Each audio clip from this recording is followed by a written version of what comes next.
Hello नमस्कार, ये है आईपीओ रिव्यू वीडियो और जिस कंपनी का आईपीओ आ रहा है उसका नाम है प्रोटीन ई गवर्नेंस टेक्नोलॉजी।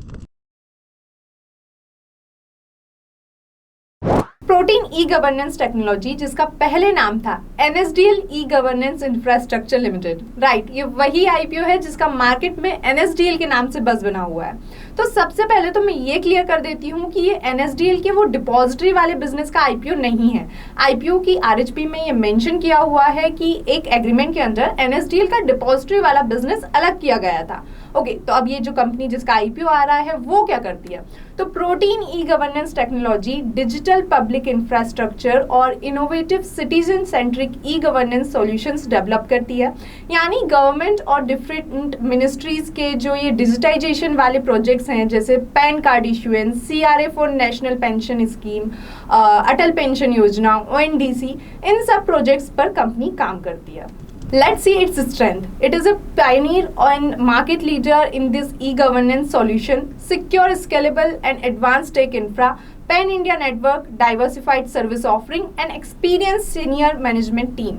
वही रिस्क की बात करें तो सबसे पहले तो वो डिपॉजिटरी वाले बिजनेस से कंपनी एसोसिएटेड नहीं है।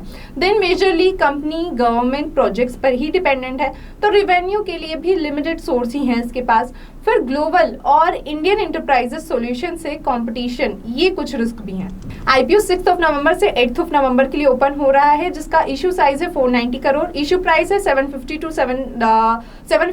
792 रुपीज। और क्योंकि ये इशू पूरी तरह ऑफिस है तो जो पूरा पैसा जाएगा वो एग्जिस्टिंग शेयर होल्डर्स के पास जाएगा, जिसमें NSE investment, 361 opportunity fund, Citicorp finance और कई बड़े बैंक शामिल है। प्रमोटर होल्डिंग कंपनी में 0 है। फाइनेंशियल्स कंपनी के मिले जुले हैं, जहां रेवेन्यू और एबिटा में तो ग्रोथ है पर प्रॉफिट कंपनी का घटा है रिसेंट ईयर में।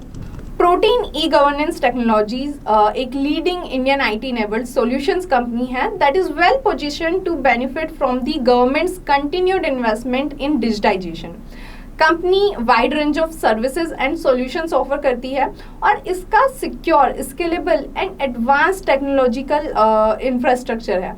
हालांकि कुछ रिस्क भी हैं, जैसे its dependence on government contracts, competition from other enterprises solution companies and regulatory risk. खैर, आईपीओ 29 के पी वैल्यूएशन पर आ रहा है, हालांकि कंपेयर करने के लिए कोई लिस्टेड पेयर नहीं है। बाकी सभी फैक्टर्स को कंसिडर करते हुए इस आईपीओ में अप्लाई करने पर विचार किया जा सकता है। Thank you. The content provided in the video is for informational and educational purposes only. It does not constitute or imply a recommendation to engage in any securities transactions or investment strategies. We do not provide personalized advice or determine suitability for individuals' financial needs. Please conduct your own analysis and consider your personal circumstances before making any investment decisions.